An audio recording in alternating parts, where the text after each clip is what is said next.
L'histoire du jeu d'arcade est remplie de titres aujourd'hui oubliés, mais qui, à l'époque de leur sortie, avaient suffisamment marqué les esprits pour justifier un portage sur console de salon. C'est le cas de Captain Silver, un titre développé par Data East.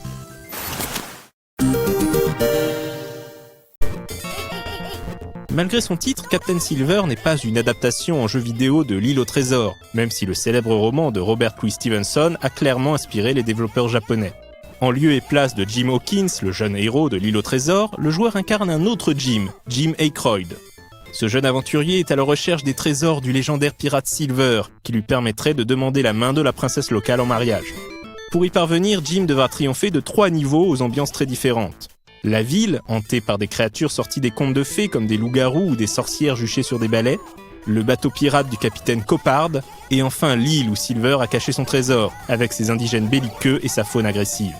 Évidemment, quelques boss ponctuent l'aventure, comme par exemple le joueur de flûte et ses hordes de rats, ou au terme du voyage, le fantôme du capitaine Silver gardant son trésor.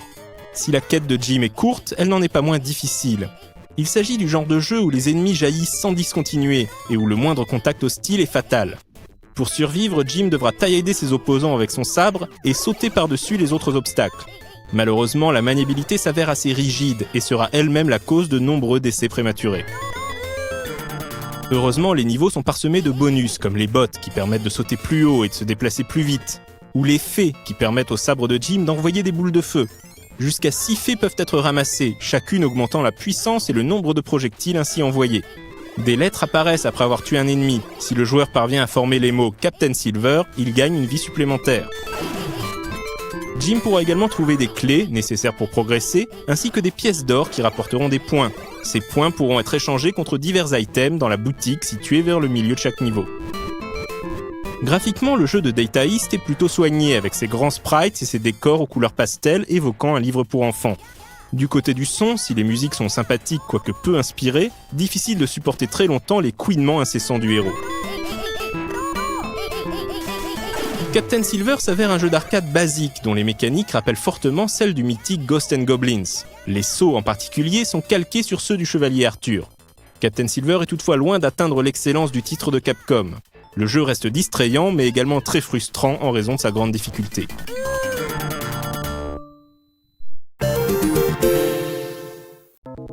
Captain Silver jettera l'encre sur Master System dès l'année suivante. Beaucoup plus dépouillée graphiquement, cette version simplifie également le level design et revoit la difficulté globale à la baisse.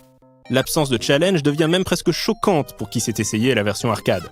Il est intéressant de noter qu'il existe 2 versions différentes du jeu. La version américaine contient 4 niveaux, les 3 de la version arcade ainsi qu'un ultime stage très axé plateforme. La version européenne et japonaise contient quant à elle 6 niveaux en tout, propose une plus grande variété d'ennemis ainsi que davantage de boss à oxyre. Le plus grand mystère du jeu reste néanmoins l'effet sonore utilisé dès que Jim donne un coup d'épée.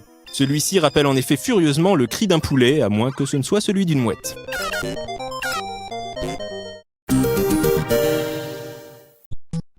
Data East réalisera également une version de Captain Silver pour Famicom.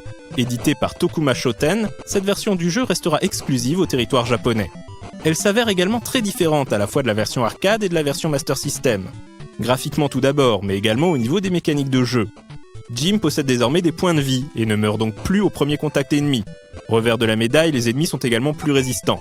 Le joueur pourra toutefois acquérir diverses armes secondaires dans les boutiques et ensuite sélectionner celles qu'il souhaite utiliser dans le menu.